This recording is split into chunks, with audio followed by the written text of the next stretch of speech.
गौतम बुद्ध के कुछ विचार। क्रोध के बारे में। क्रोध मनुष्य का सबसे बड़ा दुश्मन होता है। हमेशा क्रोध में रहना गर्म कोयले को किसी दूसरे पर फेंकने के लिए पकड़े रहने के समान होता है।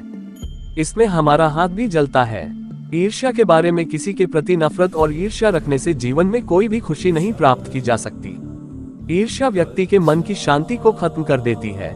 शंका के बारे में। शक से हमेशा बचना चाहिए। बेवजह किसी पर कभी भी शक नहीं करना चाहिए। शक लोगों को अलग कर देता है। अज्ञानी के बारे में। अज्ञानी व्यक्ति से कभी भी उलझना और बहस नहीं चाहिए। अज्ञानी व्यक्ति बैल के समान होता है।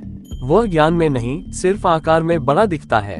दुख के बारे में। न ही सुख स्थायी और न ही दुख। बुरा समय आने पर उसका डटकर सामना करना चाहिए और हमेशा रोशनी की तलाश करनी चाहिए।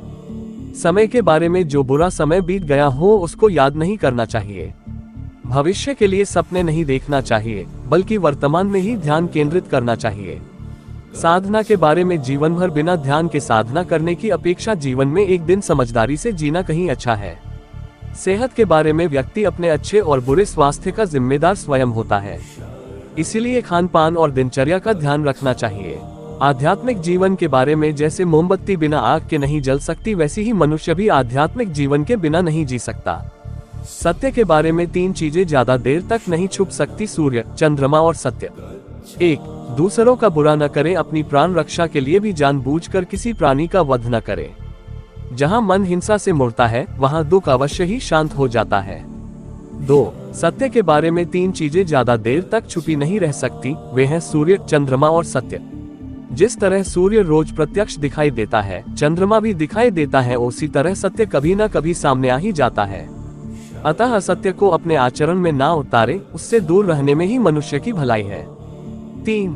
जीवन का उद्देश्य सही रखें। जीवन में किसी उद्देश्य या लक्ष्य तक पहुंचने से ज्यादा महत्वपूर्ण उस यात्रा को अच्छे से संपन्न करना होता है। 4. प्रेम का मार्ग अपनाएं। बुराई से बुराई कभी खत्म नहीं होती।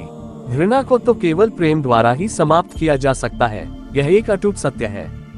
5. खुद जैसा औरों को समझना। जैसे मैं हूँ वैसे ही वे हैं, और जैसे वे हैं वैसा ही मैं हूँ। इस प्रकार सबको अपने जैसा समझकर न किसी को मारे, न मारने को प्रेरित करें। 6. स्वयं पर विजय। जीवन में हजारों लड़ाइयां जीतने से अच्छा है कि तुम स्वयं पर विजय प्राप्त कर लो, फिर जीत हमेशा तुम्हारी होगी, इसे तुमसे कोई नहीं छीन सकता। 7. दूसरों को सुख दे। मनुष्य यह विचार किया करता है कि मुझे जीने की इच्छा है, मरने की नहीं। सुख की इच्छा है, दुख की नहीं। यदि मैं अपनी ही तरह सुख की इच्छा करने वाले प्राणी को मार डालूं तो क्या ये बात उसे अच्छी लगेगी? इसलिए मनुष्य को प्राणीघात से स्वयं तो विरत हो ही जाना चाहिए। उसे दूसरों को भी हिंसा से विरत कराने का प्रयत्न करना चाहिए। 8. बैर भाव न रखे। वैरियों के प्रति वैरहित होकर आहा, हम कैसा आनंदमय जीवन बिता रहे हैं, वैरी मनुष्यों के बीच अवैरी होकर विहार कर रहे हैं। 9. पशु हिंसा से बचे। पहले 3 ही रोग थे, इच्छा, क्षुधा और बुढ़ापा। पशु हिंसा के बढ़ते बढ़ते वे 98 हो गए। ये याजक, ये पुरोहित निर्दोष पशुओं का वध कराते हैं, धर्म का ध्वंस करते हैं। यज्ञ के नाम पर की गई यह पशु हिंसा निश्चय ही निंदित और नीच कर्म है। प्राचीन पंडितों ने ऐसे याजकों की निंदा की है।